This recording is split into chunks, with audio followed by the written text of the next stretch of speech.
नमस्कार, मी रेणुका नाडकर आणि आपण पाहताय समर्थन लाईव्ह। कार्यकर्ते आणि काम यांच्या बळावर राजकारण करणाऱ्या हितेंद्र ठाकूरांना वसईतच रोखू असा दावा देवेंद्र फडणवीस यांनी डहाणू येथील प्रचार सभेत केला आहे। देवेंद्र फडणवीस नेमकं काय म्हणाले ते पाहू। अरे वसई वालों को बताओ, राजपूत जी, वसई वालों को बताओ, मेंढक कितना भी फूला तो बैल नहीं हो सकता और शेर की खाल पहनकर सियार शेर नहीं हो सकता।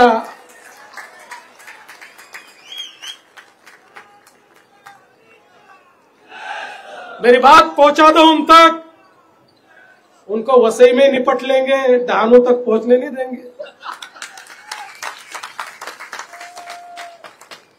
हेच देवेंद्र फडणवीस यापुढे हितेंद्र ठाकूरांबद्दल काय म्हणाले तो तपशील पाहू। अरे उस इलाके में आप क्यों जा रहे हो? वो इलाका तो सिटी का इलाका है। मैंने उसको बताया, अरे इलाके तो कुत्ते बिल्लियों के हुआ करते हैं, हम तो शेर हैं, शेर जंगल का राजा होता है, उसका कोई इलाका नहीं होता, पूरा जंगल शेर का होता है। शेर जहां चला जाता है इलाका उसका होता है, किसी दूसरे का इलाका नहीं होता। भाजप, महायुती आणि बहुजन विकास आघाडी यांच्यात चुरशीची लढत होणार आहे। अशावेळी देवेंद्र फडणवीस हितेंद्र ठाकूरांच्या विरोधात निवडणूक प्रचारावेळी काय बोलले तो तपशील आपण ऐकलाय।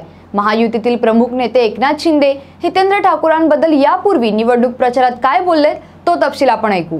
तुम्ही सर्वसामान्य माणसाची जमीन हडप करण्याचं काम केलेलं आहे, तुम्ही सर्वसामान्य माणसाला बेघर करण्याचं काम केलंय, आदिवासींना लुटण्याचं काम केलंय, त्या सर्वसामान्य लोकांच्या जमिनी हडपून मोठमोठे टावर उभे करणारे तुम्ही, या ठिकाणी अनेक लोकांचे खून मुर्दे पाडणारे तुम्ही।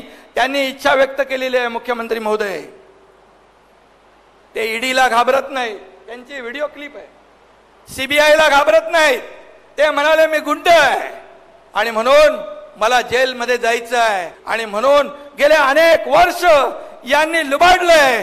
किती रुपये स्क्वेअर फीटला भाव किती आहे? 200 रुपये, किती? 300, आता वाढले 350 झाले निवडणुकीसाठी। साहेब ही वस्तुस्थिती आहे, ही वस्तुस्थिती आहे। ही काही अनधिकृत सीसीओसी न घेता या सगळ्यांना जेलमध्ये टाकण्याची आवश्यकता आहे।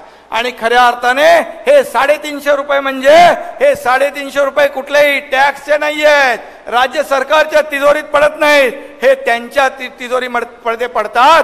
त्याचं नाव आहे काहीतरी झेड टॅक्स। निवडणूक प्रचारात ठाकूरांच्या विरोधात बोलणाऱ्या एकनाथ शिंदे आणि देवेंद्र फडणवीसांची प्रत्यक्ष राज्याच्या विधानसभेत काय भूमिका आहे त्याबद्दलचा हा व्हिडिओ पाहू। क्षितिज आहे सगळे राजेश आहे, सगळ्या पक्षांचं, सहयोगी पक्षांचं तुम्हाला मी सांगतो आप्पा, तुम्ही जे म्हणालात आता तुम्हाला इथून पुढे शिकायत का मौका नहीं मिलेगा। या ठिकाणी एक चित्र स्पष्ट होतंय। ठाकूरांच्या विरोधात बोलणाऱ्या देवेंद्र फडणवीस आणि एकनाथ शिंदे यांची निवडणूक निकालानंतर भूमिका बदलते। विधानसभेत आणि सरकार चालवण्याच्या कामात नंतर हे एकत्र येतात। निवडणूक प्रचारात फक्त मतदारांची दिशाभूल होते। अशाच राजकीय घडामोडी जाणून घेण्यासाठी आणि विविध विषयांवरील सविस्तर तपशील जाणून घेण्यासाठी समर्थन लाईव्हला सबस्क्राइब करा आणि बेल बटन दाबा। धन्यवाद।